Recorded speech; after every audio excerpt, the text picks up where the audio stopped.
کرسی پر نماز تو بہت سے لوگ پڑھتے ہیں. اول تو کرسی پر نماز پڑھنے نہ پڑھنے کے مسائل ہیں. زمین پر جو ایک معمول کے مطابق سجدہ کیا جاتا ہے، جو جنرل لوگ کرتے ہیں سجدہ، تو وہ سجدہ حقیقی کہلاتا ہے. یعنی کہ ریئل سجدہ تو وہی ہے، حقیقی سجدہ. لیکن بعض مجبوریاں ہیں کہ وہ حقیقی سجدے پر، جیسے اب وہ اس میں قدرت نہیں ہے اس کی، یہ کر نہیں پا رہا، یا کرتا ہے تو سخت درد ہوتا ہے، کوئی اس طرح کا اس کو عذر ہے، تو اب یہ سجدہ ساقط ہوتا ہے نا، معاف ہو جاتا ہے. جب سجدہ اس کو معاف ہو گیا، حقیقی سجدہ، تو اب اس کا قیام جو ہوتا ہے نا، کھڑا ہو کر یہ قیام، یہ بھی فرض ہے، تو یہ بھی معاف ہو جائے گا. قیام بھی اب ساقط ہوا، معاف ہوا. اب یہ کہ زمین پر بیٹھ کر پڑھے یہ بہتر ہے.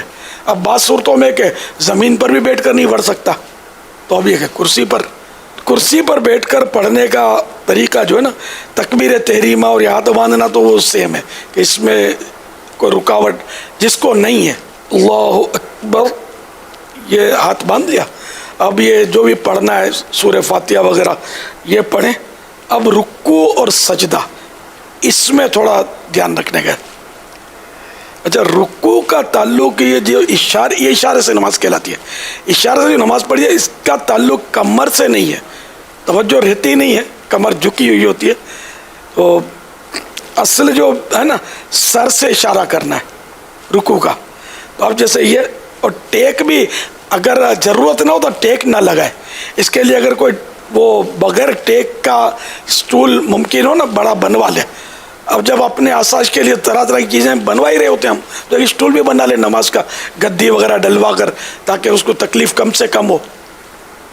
تو بغیر ٹیک لگائے، کیونکہ ٹیک لگانا بغیر ضرورت یہ مکروہ تنزیہ، ناپسندیدہ ہے. تو اب یہ کہ یہ بیٹھے ہیں اور رکوع اب کرنا ہے. تو رکوع میں یہ سر کا اشارہ کرنا ہے، اللہ اکبر کہہ کر اب میں رکوع کیا ہے. اب وہ سمع اللہ لمن حمدہ، یہ سیدھے ہو گئے. اب دو سجدے کرنے ہیں. سجدے میں شرط ہے کہ رکوع سے کچھ نہ کچھ زیادہ جھکاؤ ہو. اللہ اکبر. آپ نے نوٹ کیا کہ میرا رکوع سے یہ سر زیادہ جھکا ہے. اللہ اکبر، اللہ اکبر. یہ دو سجدے ہو گئے، رکوع ہو گیا. مین یہ تھا. اب وہ دوسری رکعت، پھر تحیات اور سلام پھیرنا، یا 4 رکعتیں. تو مین اس کا مطلب یہ دھیان رکھنا ہے کہ رکوع اور سجدے میں بس فرق ہو جھکنے میں. اگر رکوع جتنا ہی سجدے میں جھکیں گے نا تو نماز نہیں ہوگی، یا رکوع سے کم جھکے تب بھی نہیں ہوگی.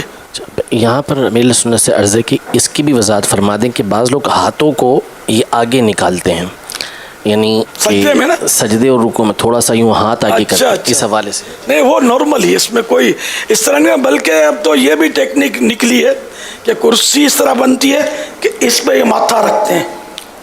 غیر ضروری ہے، حاجت ہی نہیں ہے اس کی، بیکار خرچہ کرتے ہیں. اور مطلب عوام میں غلط مسئلے کی تشہیر ہوتی ہے کہ بھائی اشارہ سے نماز میں یہ آگے یوں سپورٹ بنایا جائے. آگے ہاتھ نکالنا وہ یوں ہونا کہ جیسے زمین پہ جیسے ہاتھ رکھتے ہیں نا، اشارہ جیسے زمین کی طرف چلے گئے، تو یوں جیسے کہ رکوع میں یہاں تک، رکوع میں گھٹنے پر ہاتھ تھا، تو اب چونکہ سجدے میں زمین پر ہاتھ ہوتا تو یہ آگے ہاتھ لے جاتے ہیں، تو اس لیے یہ آگے ہاتھ شاید اس لیے نکالتے ہیں. غلط فہمی ہے، اس کی حاجت نہیں ہے. حسب معمول یہ رانوں پر ہی ہاتھ رہیں اور یوں رکوع اور سجدہ کرنا ہے. بس وہ کمر جیسے میں نے جھکا دی، کمر جھکانے نہ کمر سے تعلق نہیں ہے اشارے سے نماز کا، یہ ذہن بنا لیں. تو یہ جیسے یہ رکوع، اب یہ سجدہ، تھوڑا سر زیادہ یاد نہیں رہتا، وہ زیادہ جھک جاتا ہے آدمی. لیکن جھکنا تو پھر بھی پایا گیا، لیکن اتنا بھی اگر جھکتا نا کہ تھوڑا رکوع کے لیے اس سے تھوڑا زیادہ سجدے کے لیے، تو یہی کافی ہے. مین یہی رکوع اور سجدے کے اشارے میں دھیان رکھنا ہے. باقی یہ زائد یوں اور یہ ورزشیں کرنی ہے تو فزیو تھراپسٹ کی خدمات حاصل کریں.